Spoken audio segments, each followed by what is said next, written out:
All right.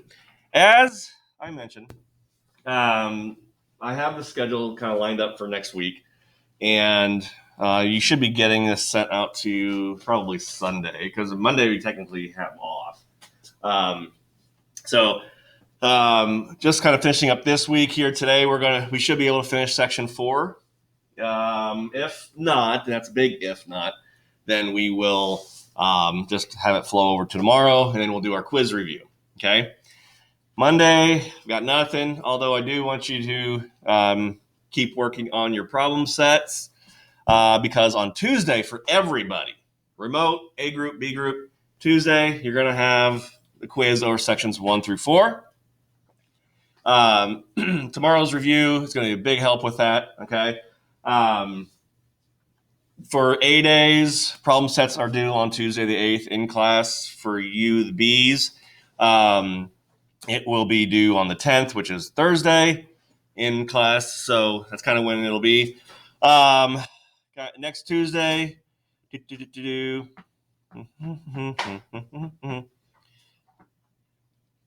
Next Wednesday.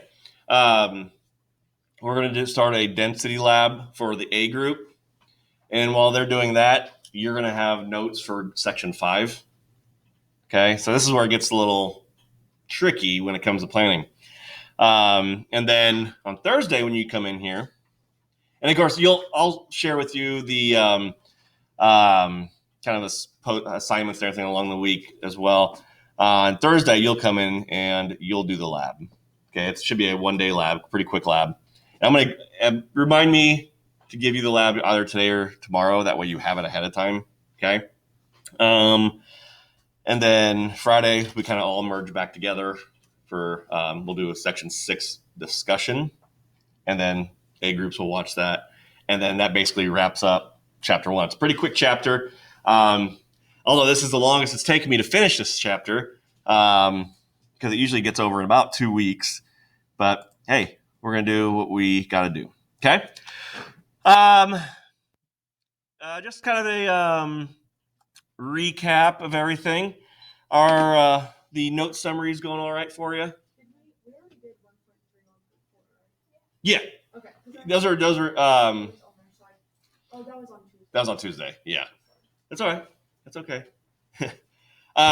So if you watched the video, which I'm hoping you did, we finished up with sample exercise 1.2.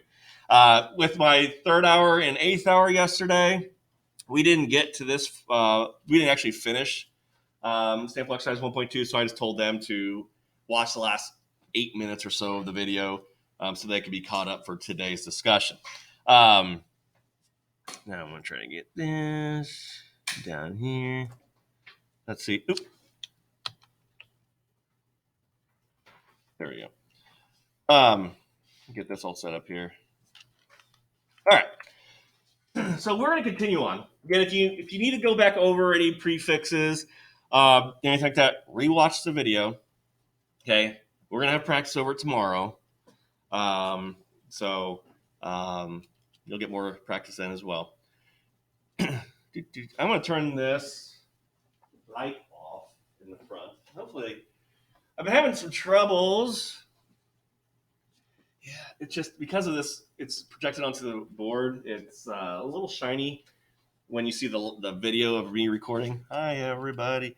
But everything so far is working for you, right? Like, you're able to follow along, hear me, see the slides, like, because you're seeing my screen actually, right? Everything's good on that end? Okay, good. Because I'll be honest, I rarely watch the videos because it's really weird hearing yourself talk. So I just take your input because ultimately it's what you hear is what matters, okay? Let's talk about temperature. We all know about temperatures right now, don't we? Right? Yeah? Yeah? Okay. So what are we actually measuring when we take a temperature? Okay? What are we measuring? The average kinetic energy of the particles in a sample. The average kinetic energy of particles in a sample. That sounds like you read it out of a book. That's perfect definition. Very good. Yes, It's simply a measure of how fast particles are moving in a substance. Okay, when something's cold, imagine yourself. Okay, here in a few months, it's going to start getting cold. In fact, next week we're going to taste of cold, where it's only going to be up in the 60s and 70s and lows in the 40s and 50s. Excited! Actually, I had my first pumpkin spice latte the other day. Delicious. It was really good. I don't get them frequently, but hey, it was a season. I was at Target. I'm doing it. Anyway, so when you're cold in the wintertime, how do you often find yourself if you're outside for an extended period of time? Are you nice and loose? Or are you kind of like this? Kind of like this? And then if there's a group of people, even though you can't do it right now, in years past when there's a group of people, you can huddle up to try to maintain your body heat, okay? When things get cold, they tend to move around a lot less. And so they're moving around a lot less. They're moving around slower than usual. And particles, they have no way of directing where they're going. So they're actually just bumping around. Imagine you are all particles and you're just walking around aimlessly, okay? You can't, if you got going one direction, you can't change direction unless you hit the wall or you hit somebody else, okay? But when you're cold, you're kind of going around like this, okay? You're not going to hit each other. If you do run into each other, you're not going to hit each other with much force. And so when it's cold, thermometers or any other devices register that like, oh, I mean, it's not providing enough energy for the liquid or whatever we're using to, move that liquid up the thermometer, okay? So that's why it stays low. However, when it gets nice and hot, everybody starts running around. You got more energy because usually when it's hot, summertime, you're not in school. So you're excited, you're chock full of energy, and you start going crazy, and you're running into everything. You're running into each other, and you're also doing it more frequently and with more force because you're moving faster. So that's going to cause you to transfer your energy to the device that is measuring your temperature, causing that to increase. So that's what's going on. And of course, you're going to have some particles that even when it's hot out, you might be like, oh, just going around like this. Maybe because they haven't had any energy, they haven't been hit by other particles to energize them. And so that's why we call it an average, okay? Because there might be some that are just a little cooler than others, okay? And eventually, particles that do have energy, they can, lose some of their energy because they're not hitting anybody. So it's a kind of a big pinball match, okay? So in our classes, we are typically going to be measuring in Celsius or Kelvin. And Kelvin is one of the SI units. And the reason why we use these is because, again, majority of the world uses Celsius. Scientific communities, more so Kelvin. There are some countries that I believe use Kelvin as their standard temperature. But the reason why we use Celsius and Kelvin in the scientific community is because Celsius, first of all, is based on the properties of water. Okay, at 0 degrees, water freezes. At 100 degrees, water boils. Again, those are Celsius measurements. So it kind of makes it a pretty simple guide. 0, cold, 100, hot. Okay. Now, Kelvin gets a little more specific.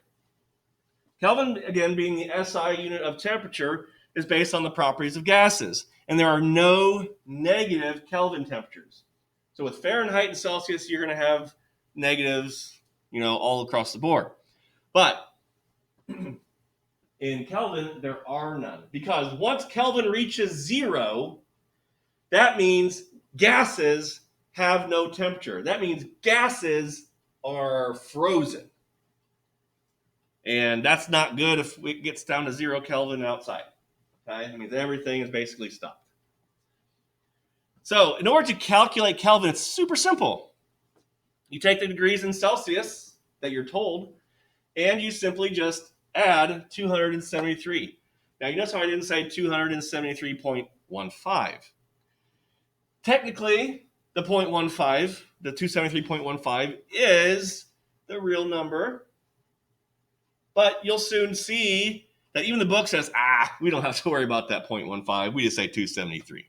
Okay, so there may be times where you see me do the 0.15 just because. Don't get worked up about that. Okay, stick with 273. Keep it simple on yourself. Okay. So another thing you need to know are these two formulas. Okay, how do we convert between Fahrenheit and Celsius? Okay, to calculate Fahrenheit temperature, you take the degrees in Celsius and multiply it by 9/5, and then add 32.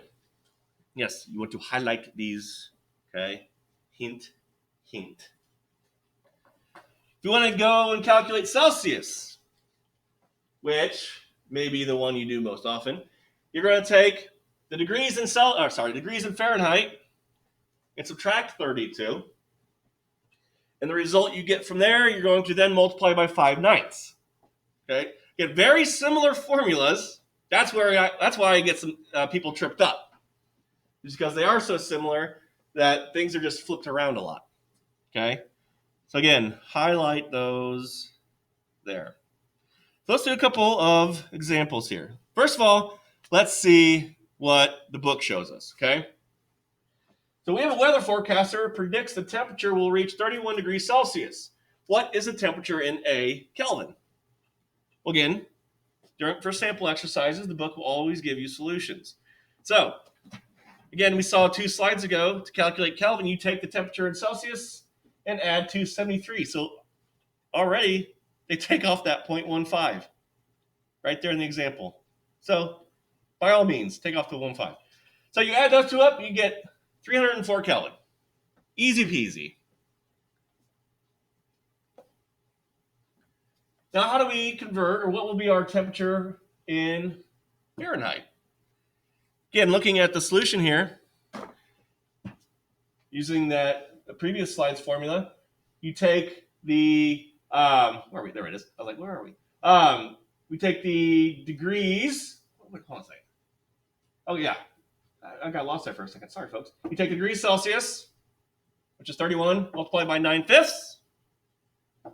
Take that, add 32. You get 88 degrees. Typically, your room temperature in the 70s, low 70s, that would be a conversion of about 25 degrees Celsius. That's also one we call a standard temperature. Is 25 degrees Celsius. You'll see that term a while ahead. So next time you start watching the the foreign weather forecast and they start talking about Celsius, you're like, oh yes, I could do that. I could do that into American temperatures. All right, you ready to do some practice? Yeah. All right. Well, you better be, because we're going to anyway. All right. Let me for the folks at home. Hello.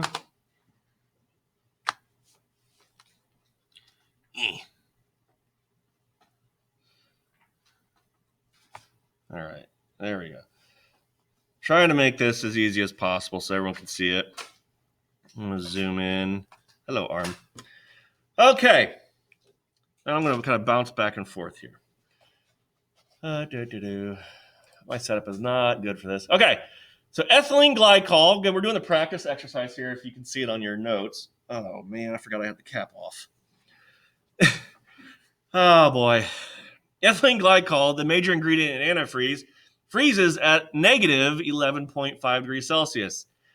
What is the freezing point in Kelvin and Fahrenheit? Okay, so let's take a look at here. Also, when you were watching the video, were you able to see my writing? Good, okay. Okay, yeah, that's what I'm trying to do on here. My handwriting will get better. I am known for a little bit of chicken scratchy. Okay, so some things we do know, okay? We know that our values were negative 11.5 degrees Celsius, right? And we need to solve for Kelvin. So, how do we solve for this? What's one thing you want to write down to solve for this? One thing I always encourage is something you already know. The formula, okay. So what is the formula? C equals 5 nines, and then parentheses, Fahrenheit minus 32. Or you can do the other one. We're solving for Kelvin. Oh, C plus 273, and then That's it. Okay, so to solve for this, 273, and our degrees Celsius was a negative 11.5. So what do we get for our temperature? I'm going to have you calculate it out.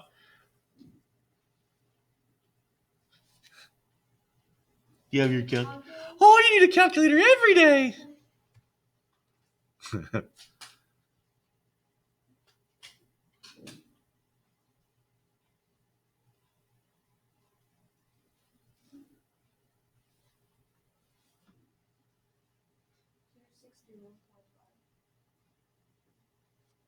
And that is going to be Kelvin, capital K.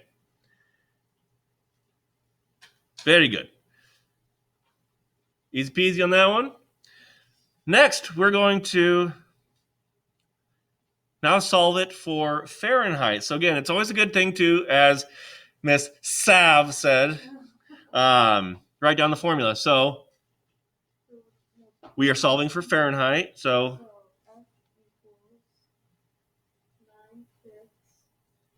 9/5 times C plus 32. very good. Okay, so we take what we have in the formula and then put in what we know. So degrees Celsius, negative 11.5 plus 32. So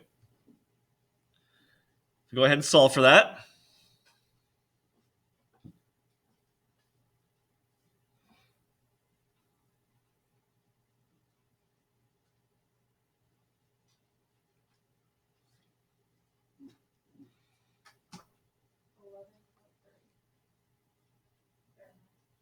Perfect. Degrees Fahrenheit. Cool. Any questions on calculating temperature? So again, jot down or take a look at all three of those. Okay. I'll go ahead and erase this. Okay. Gonna move it back so hopefully everyone can see. No. It's kind of weird when everything is reversed on here. All right. Let's get back into the notes. Okay. All right. Last thing we're going to talk about before the quiz is what we call derived units. Okay. And really, what derived units are is a combination of units coming together to create a new measurement. Okay. One of the main ones we take a look at is density. Okay.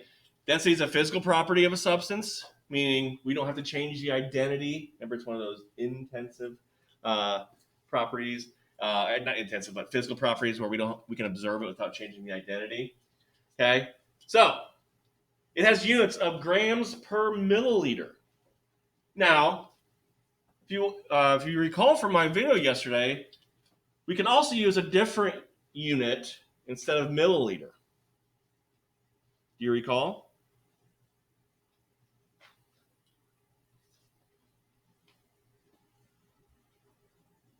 Rhymes with Rubik rentimeters. Cubic centimeters. Yes. Yes. Milliliters and cubic centimeters can be swapped out without doing any conversion. Makes it really simple. Okay. So yes, you might see it grams per milliliter or grams per cm3. Okay, or cm cubed. Okay. Anyway, density is solved by mass divided by volume. And who here has had algebra? Yeah. Who here has had intro or Chem 1? Yes, I was going to say everyone had. You might recall this formula, but you also might recall that when you have formulas like this, you can use some very simple algebraic practices to help rearrange the formulas, right? Like we could rearrange it to solve for volume, rearrange it to solve for mass, anything, right? So let's take a look at some examples here. So we're looking at density again. In A, it says calculate the density of mercury if 1.00 times 10 to the second grams occupies a volume of 7.36 cubic centimeters. Okay? Second question. We'll talk about each one. I think it's, once I hit the next button, they all pop up. Calculate the volume of 65.0 grams of liquid methanol if it has a density of 0.791 grams per mil. And C, what is the mass in grams of a cube of gold, which has a density of 19.32 grams per cubic centimeter, if its length of the cube is 2.00 centimeter. C is one that I'm really going to call your attention to. Okay, so let's take a look. Let's go back to number one. Yeah, number one, what we're trying to solve for is density. So we can use that regular formula from the previous slide. Density equals mass divided by volume.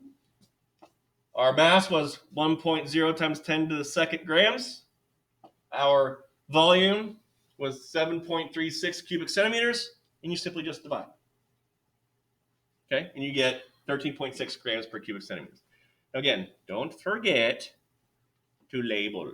Okay, label. Straightforward on number one. Again, these are just sample exercises. We'll do our own. B, calculate the volume of 65.0 grams of liquid if it has a density of 0.791 grams per mil. So which one are we solving for in B? Volume. Yes. It's all right. Yes, we're solving for volume. Okay. So when we solve for volume, where are my good markers? Oh, they're all the way over there. So when we solve for volume, I don't know if they're able to see. Density equals mass divided by volume. How do I get that volume unit by itself? And a lot of times when we do this stuff like this, I like to show it step by step. Okay, I need to get that volume out of the denominator and isolated by itself. How do I do that? I'm gonna show you. So I need to get it out of the bottom. So it's in a fraction right now. So I need to kind of do the opposite action, right? I want to multiply both sides by volume. I saw what I was thinking. You knew what it was there. It's just, again, it's early in the year. Rust accumulates quite often. Trust me, it does to me all the time. And so that allows those to cancel, which gives me V times D equal to M, which I'm still not finished yet because I need to have that by itself. So what do I think I need to do? Exactly, divide both sides by D. And now I get volume is equal to mass divided by density. Okay, which will allow for the proper units to cancel out. So when we do that, rearranging, we get the mass of 65 grams divided by the density of 0.791 grams per mil. The grams cancel each other out, leaving milliliters as the proper unit for volume. You get 82.2 milliliters. Okay. Now, as I mentioned,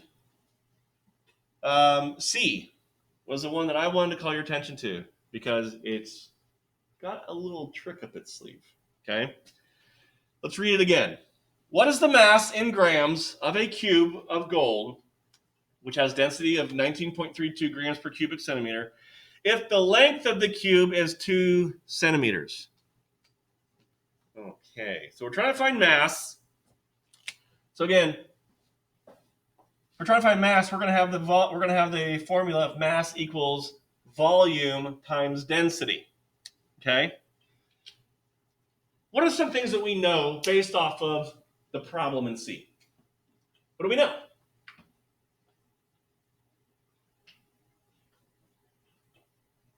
We know that density is 19.32 grams per cubic centimeter, right? Do we know the volume? What do we know?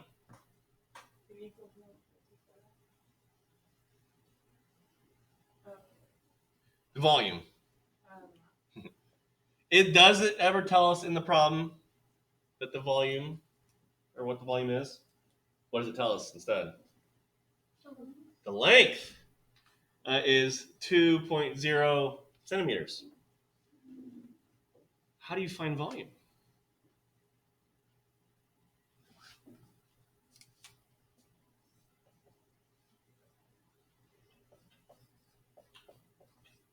Length times width times height.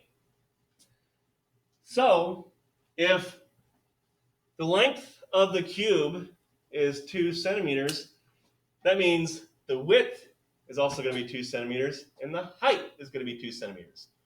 So you have to multiply those together. Okay, 2 times 2 times 2. But don't forget, it's 2 centimeters times 2 centimeters times 2 centimeters. And when you start multiplying units like that together, you got to remember that they are either going to be squared or cubed, however many times you take them. So, to find the volume, you take the cube of 2 centimeters. You get 8 centimeters cubed. Okay? So now you have your volume. So now you can take your density, multiply it by your volume to allow you to get the mass of 155 grams. This is an example of the importance of reading the question more than once. Okay? I mentioned that in yesterday's video. Read the question the first time to see what you're trying to actually solve for, and then read it at least a second time to figure out what you know, what you're given. If there's anything else I have to do on the side before I can actually just go straight ahead and solve for it. Okay? Let's do a couple of examples here. We might be able to get through these. If not, we'll just do a real quick video tomorrow before we get to the review. Okay, back to this. Okay.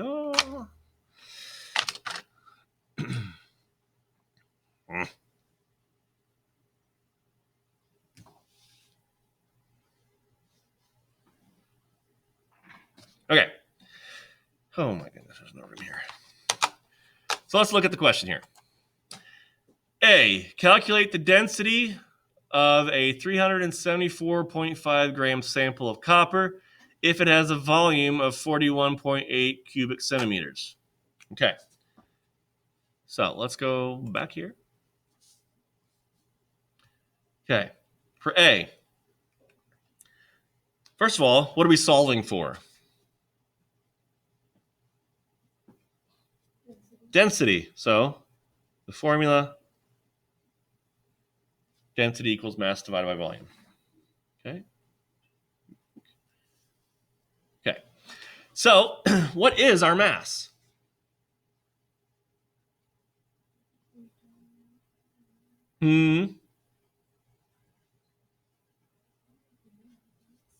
Yeah.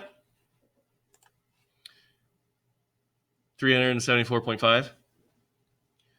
374.5 grams. What is our volume? 41.8 centimeters cubed. Okay. Now, for the sake of time, if you calculate that into your calculator, you should get an answer of 8.96 grams per cubic centimeter. Okay? So you can check those out. You can double check me at some point. Moving on to B. A student needs 15 grams of ethanol for an experiment. If the density of ethanol is 0.789 grams per mil, how many milliliters of ethanol are needed?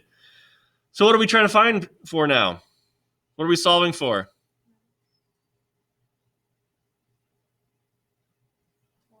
volume. So, again, using the volume formula, we're just rearranging this main one here. We're going to get mass divided by density to solve for volume. What is the mass again that is needed? It says X amount is needed.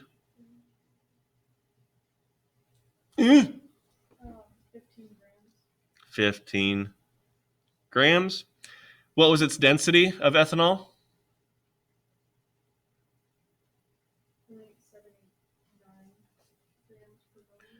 0.789 grams per milliliter. And again, through the magic of whatever, when you calculate these, you should get, let's see what I have, 19.0 milliliters.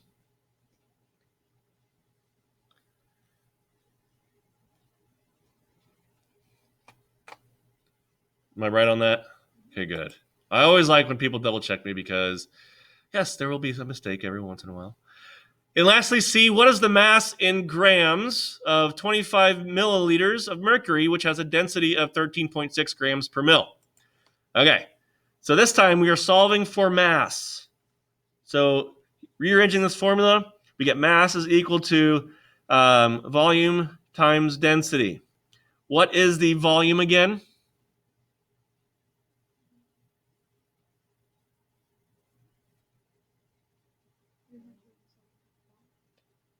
Let's see. 25. Yep. 25.